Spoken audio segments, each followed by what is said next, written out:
The year is 1898. The air in the grand bedroom of Greyfell Manor was thick with the scent of beeswax and lavender, but all Lady Seraphina could smell was the metallic tang of duty done. She lay against the mountain of pillows, her body a hollowed-out vessel, her gaze fixed on the small bundle wrapped in linen in the cradle beside her bed. Her husband, Duke Alaric of Ashworth, stood by the window, his back a rigid wall of dark wool. He had not touched her since the midwife declared it was over. He had simply nodded, his jaw tight. "You have done your duty, Seraphina," he said, his voice as polished and cold as the marble mantelpiece. An heir, at last, an heir. Not a son, not their child, an asset for the estate. She closed her eyes, a familiar suffocation pressing down on her chest. This was the life she had accepted. A loveless title, a cold bed, a duty to a man whose heart was a locked vault. The baby stirred, a soft noise that cut through the silence. Seraphina pushed herself up, ignoring the ache in her bones, and leaned over the cradle. Her son. He stared up at her, his tiny face serene, and then his eyes opened fully. They were green, a startling, impossible green, like the sea after a storm. And as he blinked, a ghost of a memory flickered through her. Another pair of green eyes belonging to Caspian, years ago, full of a fire that had promised to burn down the world for her. She pushed the thought away. It was a dangerous phantom, one she had buried long ago. When her son's lips curved into a soft, sleepy smile, a deep dimple appeared in his left cheek. Her breath caught in her throat. It was a perfect mirror, a secret signature. Her husband finally turned from the window. He will need a strong name, something befitting his station. Seraphina didn't look at him. She looked at her son, a fierce, protective love surging through her. It was the only real thing she had felt in years. It was her only oxygen. 3 weeks later, her friend Thea came to visit. The parlor was suffocatingly warm, the fire blazing in the hearth. Thea, a viscountess with kind eyes and a sharper mind than she let on, cooed over the baby in Seraphina's arms.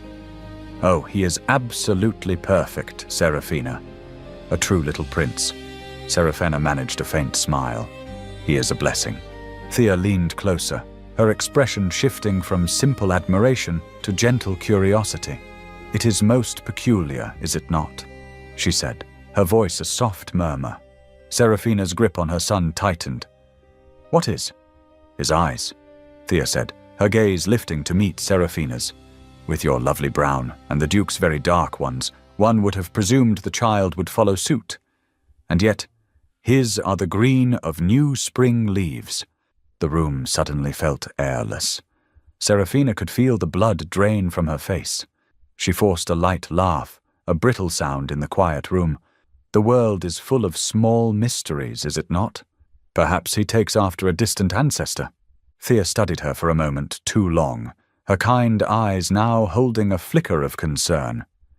She saw the lie, or at least the terror behind it. Being a true friend, she did not press. She simply smiled and changed the subject to the dreary London weather. But when she left, the silence of the grand house pressed in on Seraphina once more. She looked down at her son, at his impossible green eyes and the dimple that was not his father's. He was not a mystery. He was a truth, a beautiful, terrifying truth that she would have to protect for the rest of her life. 3 years passed, 3 years of gilded silence at Greyfell Manor, where the seasons changed, but Seraphina's life did not. Her son, Julian, was her sun and moon, a bright, curious boy with startling green eyes and a dimple that deepened when he laughed. Her husband, Duke Alaric, remained a figure of cold iron, his cruelty refined into a quiet art of public dismissals and private contempt. She was a flawless duchess to the world, a beautiful, hollow doll. Her oxygen was the stolen moments with her son, away from his father's chilling gaze. It was the height of the London season, and the Duchess of Ashworth was in attendance at the Abernathy Ball, a performance of propriety she had perfected. She stood beside Alaric, a faint, polite smile fixed on her face, her thoughts 1,000 miles away. The orchestra swelled, a wave of sound washing over the glittering crowd. And then the majordomo's voice boomed over the music, announcing a late arrival. His Grace, Duke Caspian of Thorn. Seraphina's smile froze. Her blood ran cold, then hot. It couldn't be. Caspian was in the Americas. He was a ghost, a memory, a phantom of a boy she once knew. She looked toward the grand entrance, and the breath left her body. He was not a boy anymore. He was not a phantom. The man who stood there was broader, taller, his presence a force that seemed to draw all the light in the room towards him. His dark hair was shorter, his jaw stronger. Years in a wilder world had forged him into something formidable, dangerous. He wore his tailored evening clothes not like an aristocrat, but like a king wearing armor. He was not a memory. He was here. His gaze swept the room once, cool and assessing, before it landed on her. And it stopped. Across the sea of glittering diamonds and rustling silk, his green eyes locked with hers. There was no polite flicker of recognition. His stare was a physical thing, intense, unwavering, and utterly possessive. He did not smile. He simply looked at her, as if he had crossed an ocean just to do so. A blush, hot and traitorous, crept up Seraphina's neck. She felt like a girl of 16 again, caught in a secret she was not meant to keep. Alaric, sensing the shift in her, followed her gaze. His eyes narrowed. "It seems the prodigal has returned," he murmured, his voice laced with ice. His hand found her arm, his grip tightening just enough to be a warning. "Do try to maintain your composure, wife." But Seraphina barely heard him. She couldn't look away from Caspian. He had started to move, threading his way through the crowd, his eyes never leaving hers. He was not walking. He was hunting. And she was the reason he had come. The space around them seemed to warp, the glittering ballroom shrinking until only the three of them existed in the suffocating silence. Duke Alaric's fingers dug into Seraphina's arm, a painful anchor to her present reality. But Caspian's gaze was the tide, pulling her back into the past. He reached them, stopping a breath away. He paid Alaric no mind, his green eyes fixed solely on Seraphina. "Seraphina," he said. Her name was not a greeting. It was a statement, a claim, spoken in a low voice that held the echo of every promise they had ever whispered. She found her voice, though it felt like a stranger's. "Caspian, we were not aware you had returned to England." "I returned yesterday," he said, his eyes still holding hers. "Some debts required my attention."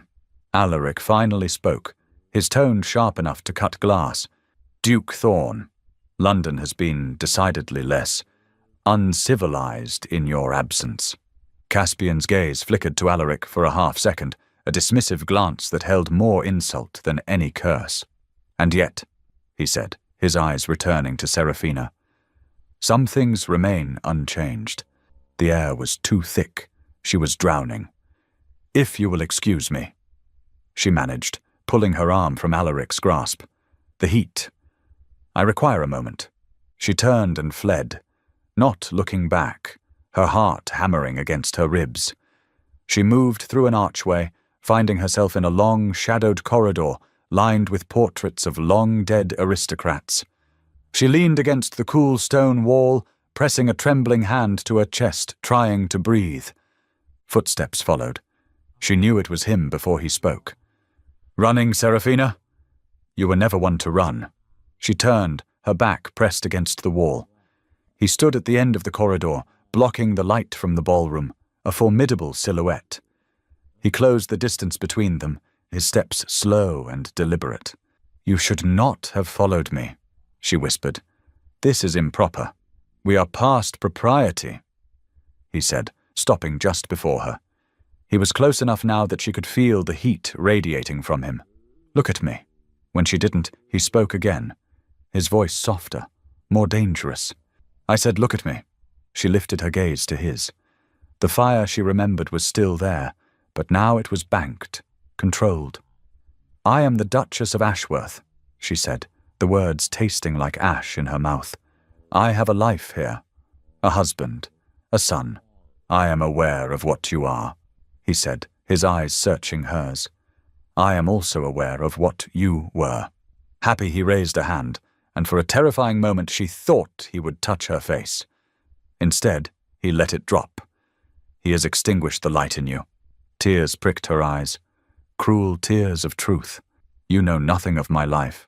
I know you," he stated, as if it were the only fact in the world that mattered.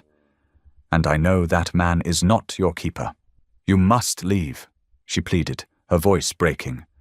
"If we are seen, then let them see," he countered, taking a final step forward. He leaned in, his voice a raw whisper near her ear. "Did you truly think an ocean and another man's title could make me forget what you are to me?" He pulled back, his intense gaze holding her captive for one last, searing moment. Then he turned and walked back toward the ballroom, leaving her alone in the shadows, shaking and utterly shattered. The carriage ride back to Greyfell Manor was a study in silence. Alaric did not speak, did not even look at her, but Serafina could feel his fury radiating from the opposite seat, a cold, dark star. When the carriage door was opened, he gripped her elbow, his fingers like iron bands, and led her not to the main staircase, but to his private study. He closed the heavy oak doors behind them, shutting out the world. "You will not embarrass me again," he said, his voice quiet, which was always more terrifying than his rage. "That man is a relic of a past you were fortunate to escape. You are the Duchess of Ashworth. You will remember your station." She stood frozen, her gaze fixed on the unlit hearth. "You have a son," he continued, his words precise and cruel. "A mother's reputation is paramount to her son's future. Any hint of impropriety, any stain upon your name, becomes a stain upon his. Do you understand what you have to lose, Serafina?" She understood. He wasn't just threatening her, he was threatening her child, her only light. She gave a single, stiff nod. "Good," he said, dismissing her with a wave of his hand. "Now go to your rooms." In the days that followed, Serafina tried to retreat, to shrink back into the cold safety of her gilded cage. But Caspian would not allow it. He began a campaign, not of secret letters or clandestine meetings, but of relentless, public presence.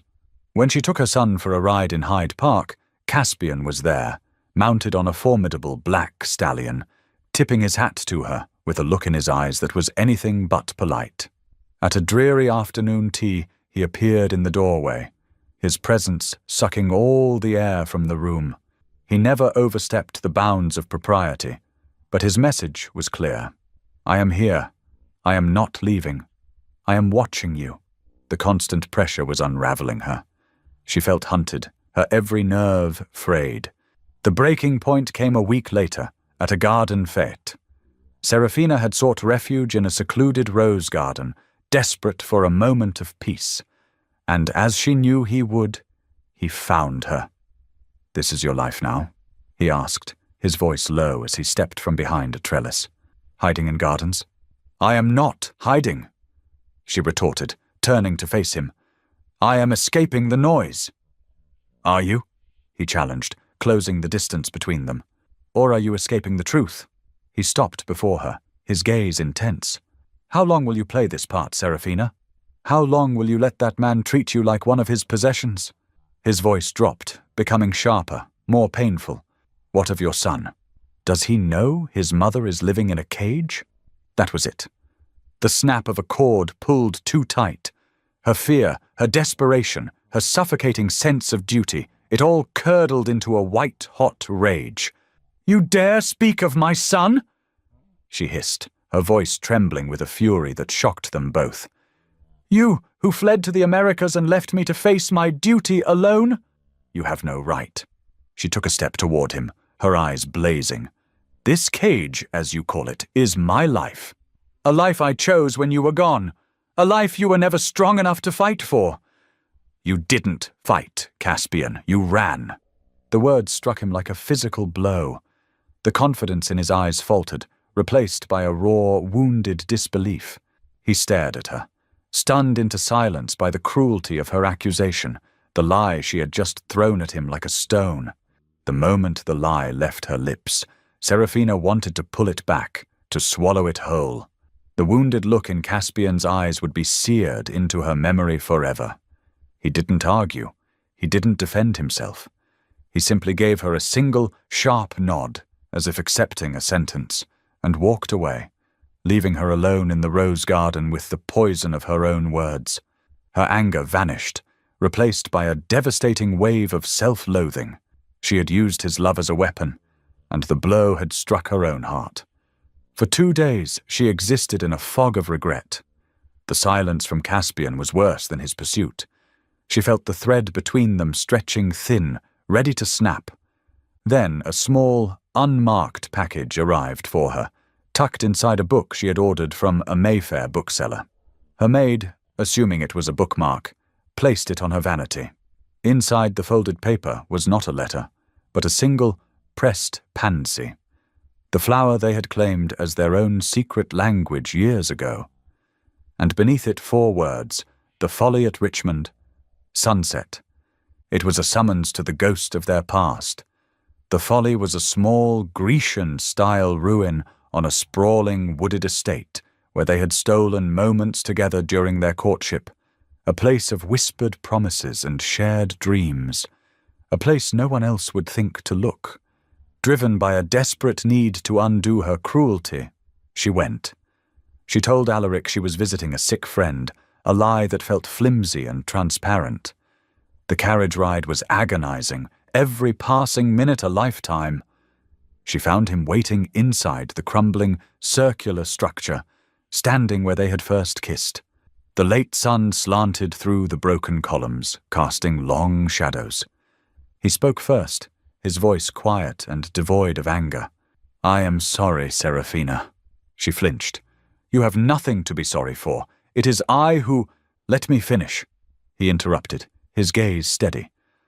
"I am not sorry for returning, and I am not sorry for wanting you. I am sorry for the pain my presence has caused. I see the fear in your eyes, and I am sorry for my part in putting it there." He took a slow step closer. "But I did not run. You know I did not run. They sent me away. Your father, my family. They tore us apart. That was it. The dam of her restraint, her fear, and her suffocating duty finally broke. A sob tore from her throat. I know. She wept, the tears she had held back for years finally falling. I know you didn't run. I only said it to hurt you, to make you leave me alone. He was before her in an instant, but he did not touch her.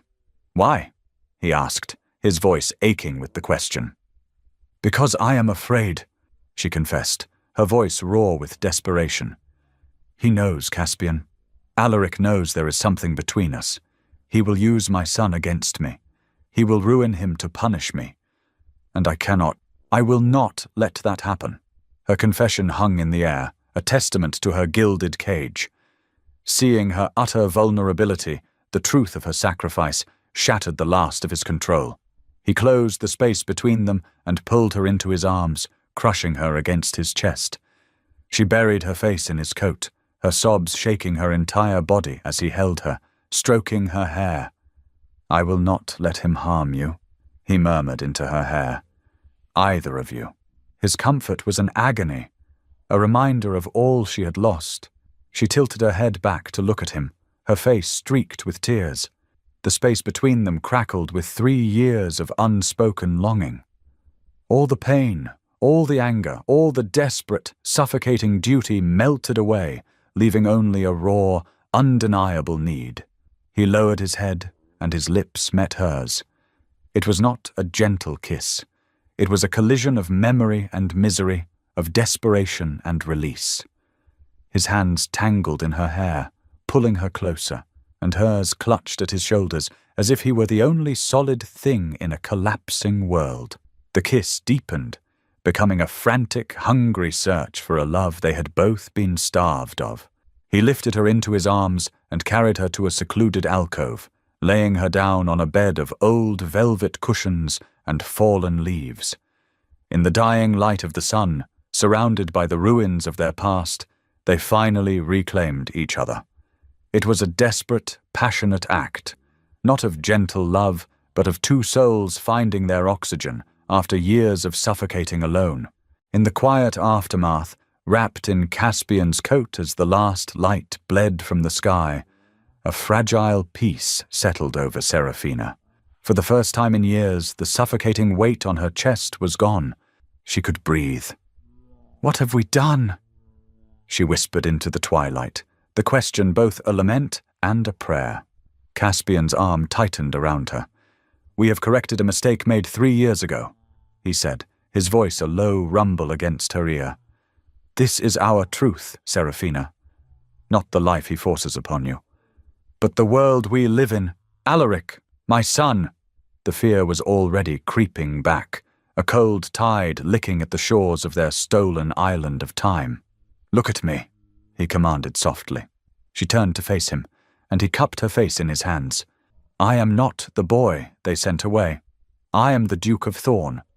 I have power, I have wealth, and I will use all of it to protect you. I will not lose you again. I will find a way." His conviction was a shield, but she knew the battle ahead would be bloody. Returning to Greyfell Manor was like stepping back into her own tomb. She slipped through a side entrance, her heart pounding with every creak of the floorboards. But as she reached the bottom of the grand staircase, she saw him. Alaric was standing in the shadows of the main hall, a single candelabra illuminating his sharp features. He was perfectly still, waiting. He didn't ask where she had been. He didn't raise his voice. He simply watched her approach, his eyes cold and knowing.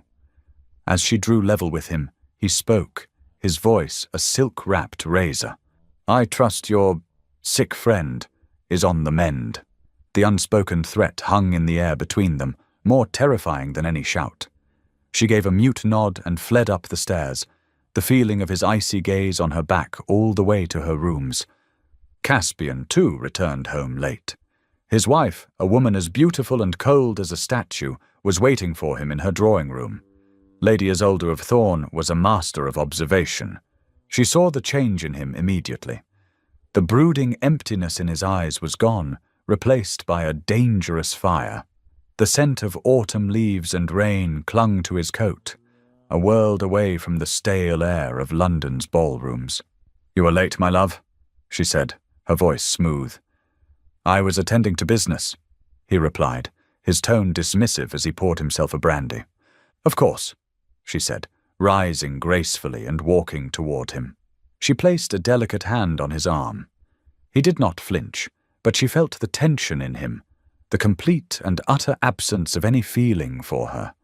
She had been a political match, a beautiful placeholder, and she knew it. But she would not be discarded. "You seem invigorated," she continued, her eyes searching his. "Perhaps the country air suits you, or perhaps you've finally decided to focus on what matters." She let her hand drift down to her own flat stomach, a calculated, theatrical gesture. "An heir would solve so much, would it not, Caspian?" she purred. "It would anchor you, anchor us to our duty, to our future." Caspian pulled his arm away, his expression hardening. "I have no interest in discussing heirs tonight, Isolde." He turned to leave the room, his mind already elsewhere, back in a ruined folly, with the only woman who mattered. Isolde watched him go, her placid mask finally cracking in the privacy of the room. His dismissal was the final confirmation. He was not just distracted, he was gone, his heart already pledged to another. A cold, determined glint entered her eyes. If duty and desire would not anchor him to her, then deceit would have to suffice. In the tense days that followed their meeting at the Folly, Serafina clung to Caspian's promise like a prayer. Hope was a fragile, dangerous thing, but it was the only thing keeping her afloat.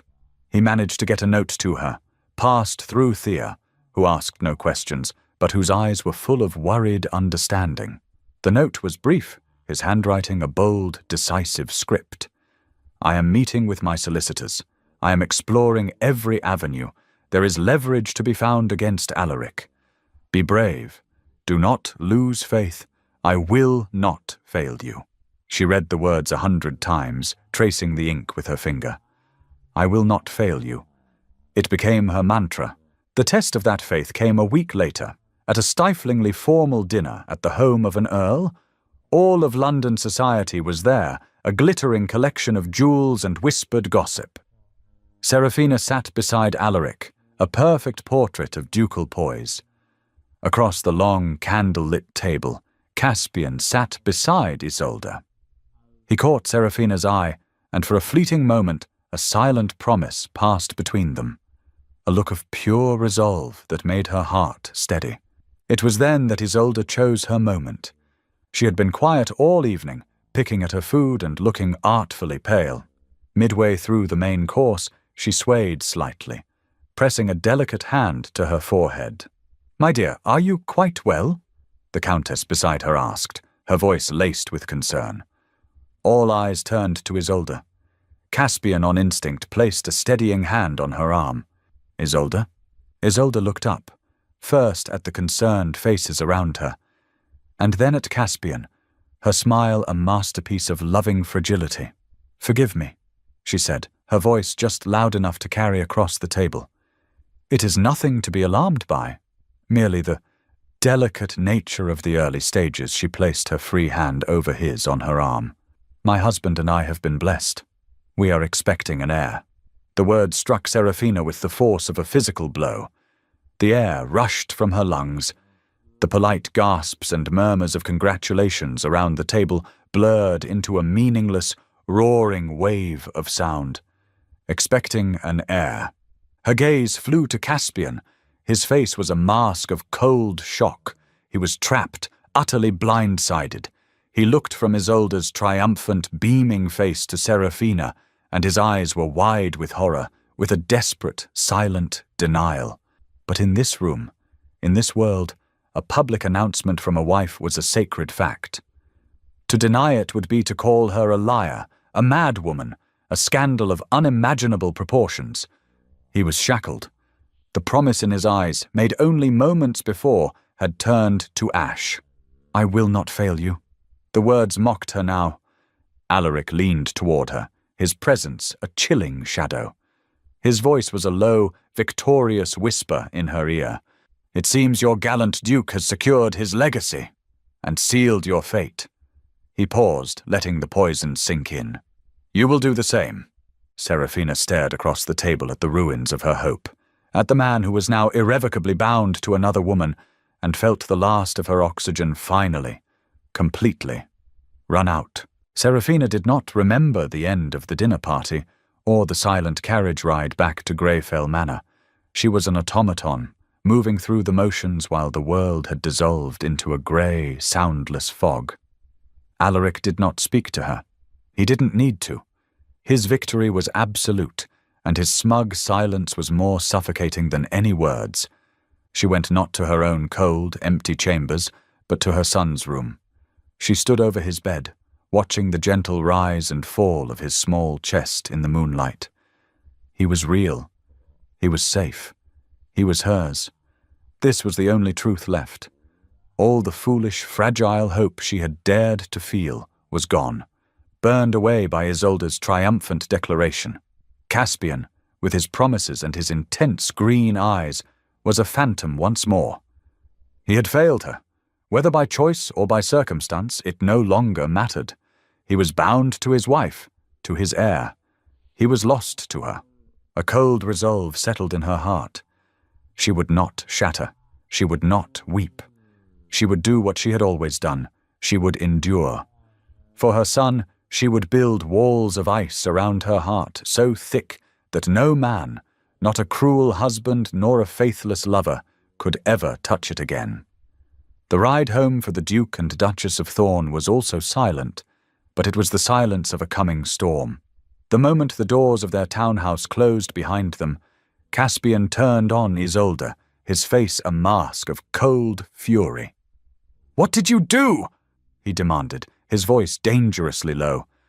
Isolde feigned a wounded look, placing a hand over her heart. "I shared our joyous news, my love. Is that so wrong? I thought you would be pleased." "Pleased?" he scoffed, advancing on her. "You and I both know there is no child, Isolde. We have not shared a bed in months." She held her ground, her expression shifting to one of righteous indignation. "Are you so unhappy at the thought of our own child that you would accuse me of being a liar? A harlot." She opened the drawer of a side table and produced a small, folded note.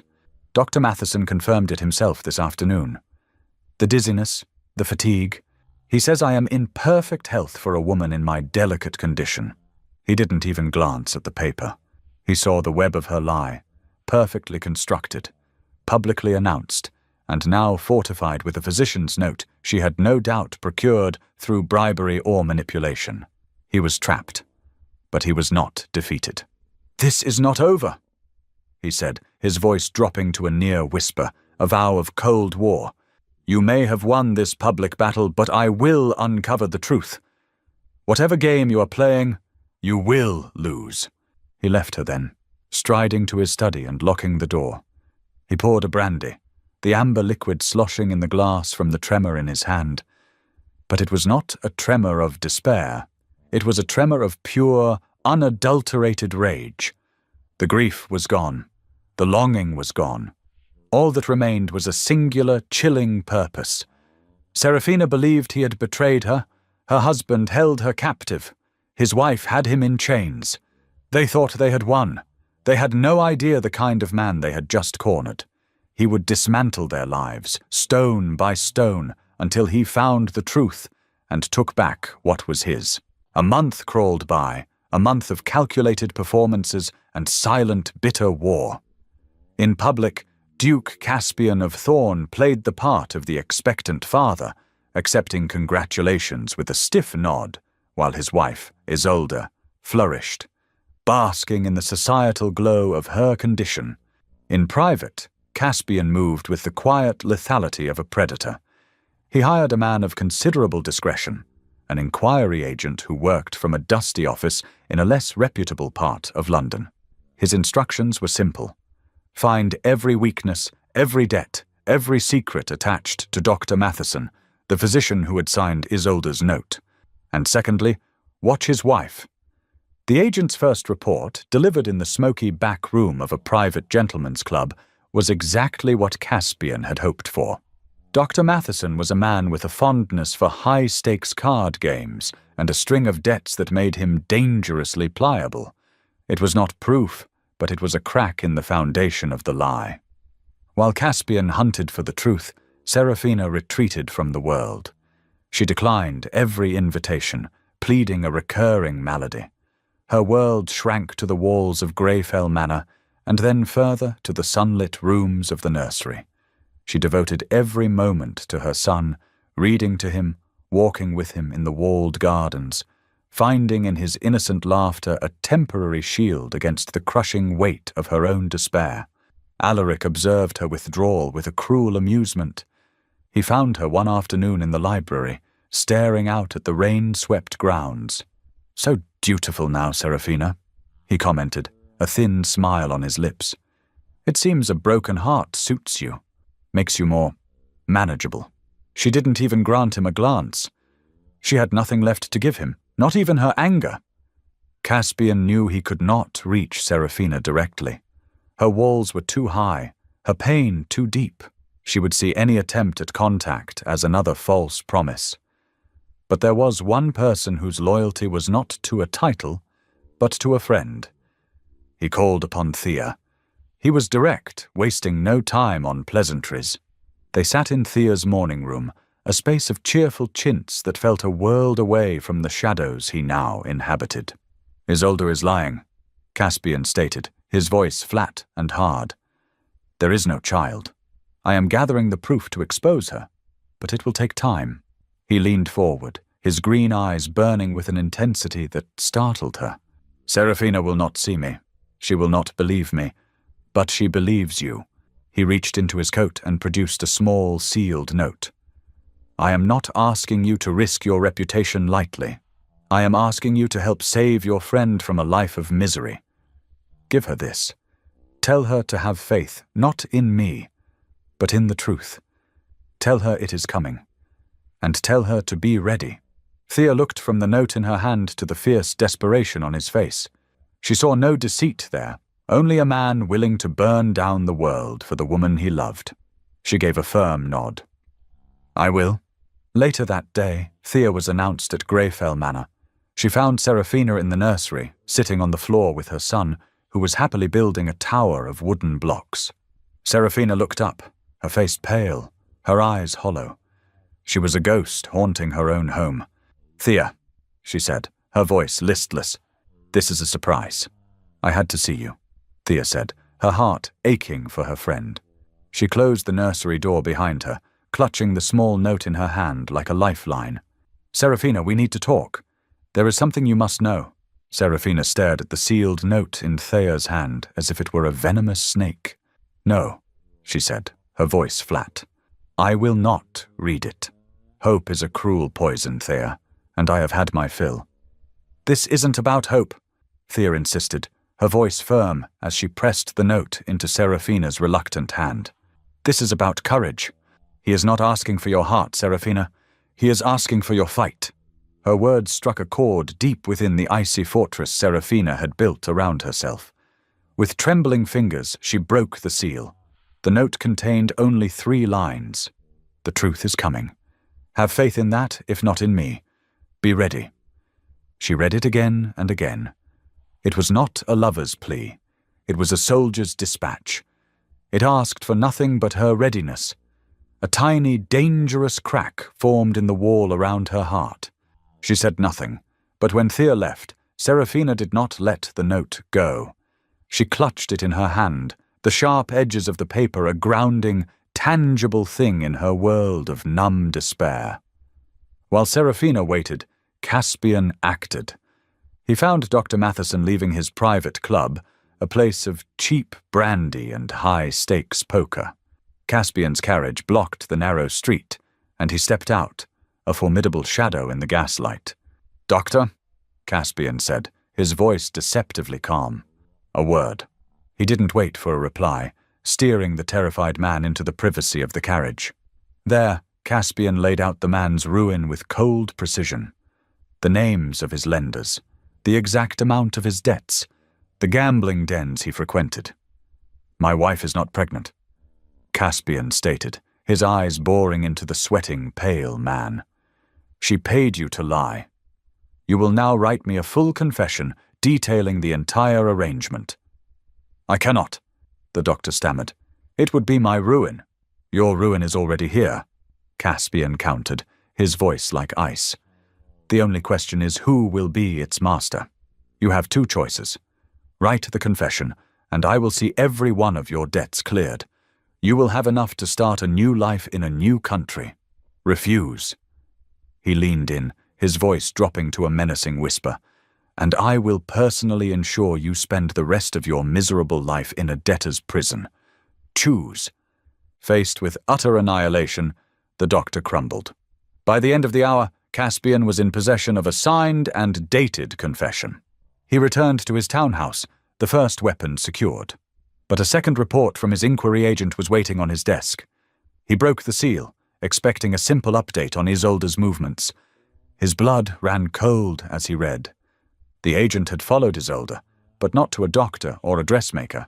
He had followed her to a discreet London residence where she had met, in secret, with another man.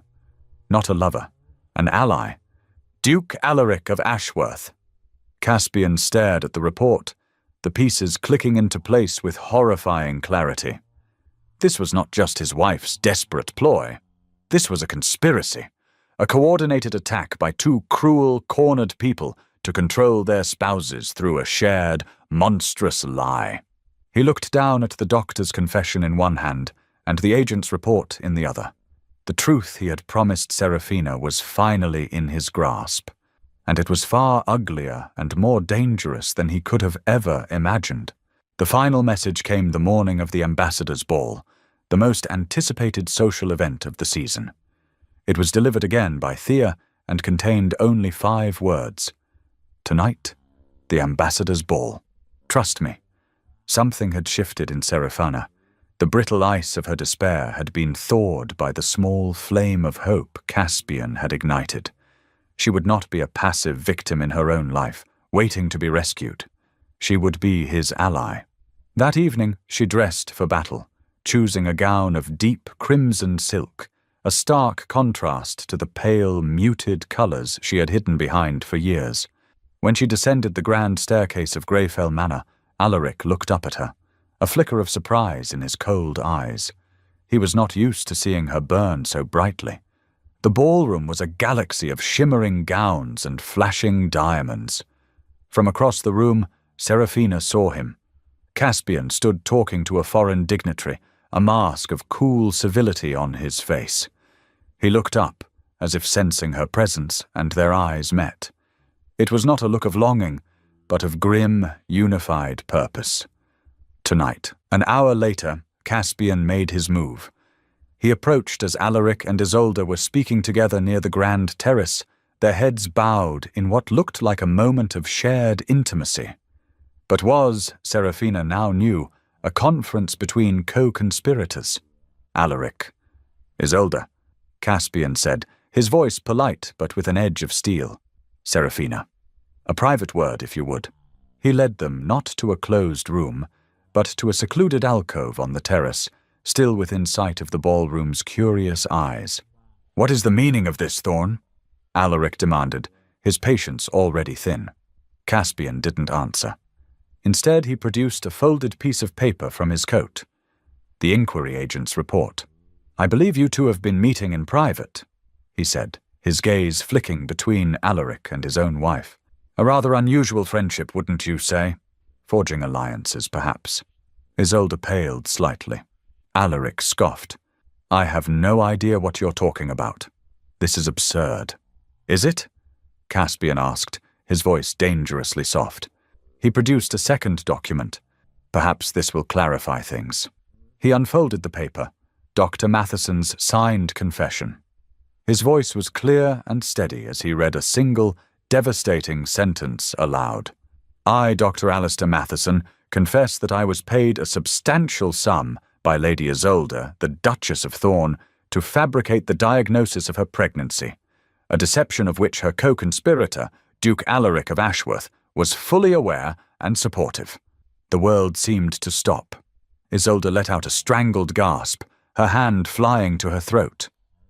Alaric was frozen, his face a mask of disbelief turning to pure, murderous rage. The trap had been sprung. Their conspiracy, their monstrous, shared lie, was laid bare. "Lies!" Alaric finally hissed, taking a step toward Caspian. "Fabrications from a ruined man. His testimony is signed, dated, and legally witnessed." Caspian said calmly, "It is over." Alaric's face contorted, his mask of aristocratic civility vaporizing to reveal the monster beneath. He turned his fury on Serafina. "You think you've won?" He snarled. "You will have nothing from me. The boy stays at Greyfell. He is my heir, and you will never see him again." It was then that Serafina stepped forward, her fear completely gone, replaced by a strength she hadn't felt in years. She looked not at Alaric, but directly at Caspian, her eyes shining with an unassailable truth. "He is not your son, Alaric," she said, her voice ringing with clarity in the stunned silence. "And he is not your heir." She held Caspian's gaze. "He has his father's eyes, and his father's dimple." The final truth landed.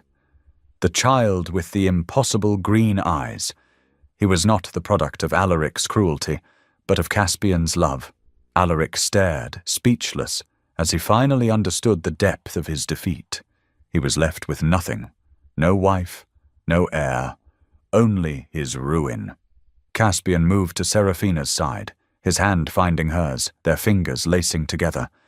They stood united, the truth their shield, as the ruins of their enemies' lives crumbled around them. The battle was over. The scandal of the ambassador's ball was a fire that consumed the houses of Ashworth and Thorn. The fallout was swift and absolute. Faced with irrefutable proof of her conspiracy and fraud, Lady Isolde accepted a quiet, immediate annulment. She was sent to live in disgrace with distant relatives in the north, a ghost in society, her name erased from the guest lists and conversations of London. For Duke Alaric of Ashworth, the ruin was more profound. The public exposure of his cruelty and the simultaneous revelation that his heir was not his own shattered his pride and his standing completely. He became a pariah, retreating to the cold, silent halls of Greyfell Manor, where he would live out his days as a bitter recluse. Seraphina was granted her freedom 2 years later. The air at Thorncroft, Caspian's ancestral estate, was different. It smelled of sea salt and wild roses, a place of light and life, the complete opposite of the stagnant, oppressive air of Greyfell. Seraphina stood on a sun-drenched lawn, watching her son, now a boisterous 5-year-old, chase a butterfly through the gardens. He was a happy, fearless child, full of laughter and light. Strong arms wrapped around her from behind, and she leaned back into Caspian's solid warmth. He rested his chin on her shoulder, following her gaze. "What are you thinking about?" he murmured. "I was thinking," she said, her voice soft with a peace she had once believed impossible, "that I had forgotten what it felt like to not be afraid, to stand in the sun and not be looking for shadows." He turned her in his arms to face him, his green eyes full of a love that was now calm, steady, and sure. "There are no more shadows, Seraphina. I burned them all down." She reached up and traced the line of his jaw. "You saved me, Caspian." "No," he said, his voice thick with emotion. "We saved each other." Their son, having abandoned his chase, came running towards them, his face bright with a smile that showed a familiar, deep dimple. "Papa!" he shouted, launching himself into Caspian's arms. Caspian swung him up, holding him close. The boy looked from his father to his mother, his startling green eyes, the eyes that had started it all, shining with uncomplicated joy. As Caspian held their son and Seraphina wrapped her arms around them both, she finally understood the truth of their journey. For years she had thought he was her oxygen, the one thing she needed to survive. But here, surrounded by the warmth of the sun and the love of her family, whole and unbroken, she realized it wasn't that she needed him to breathe. It was that with him, she was finally free enough to forget she ever had to try. I'll see you across a crowded room, your hand in his, mine held by her too soon. Wear our vows like heavy chains, but my heart only whispers your name. Every night I lie beside a stranger's skin, pretending the life I'm living is mine within. But when I dream, it's your touch I crave, a love too wild, yet I try to behave. You are my oxygen, without you I can't breathe. Every stolen glance reminds me what I need. We're bound by promises that tear our souls in two, but I was born for no one else but you.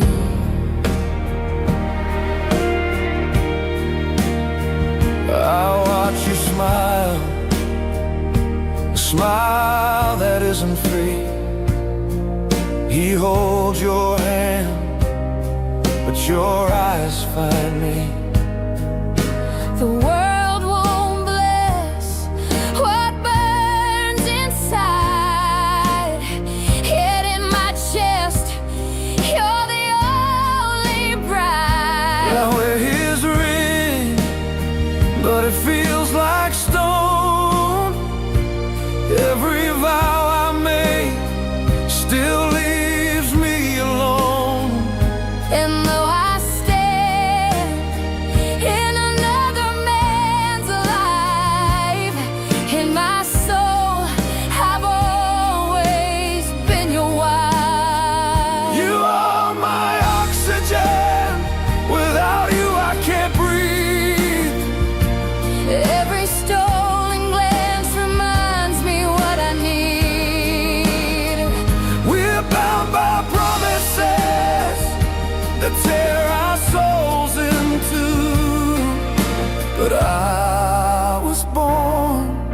for no one else but you. What if forever was meant to be ours? What if we're prisoners behind gilded bars? God help the truth that the world won't see. We are each other's destiny.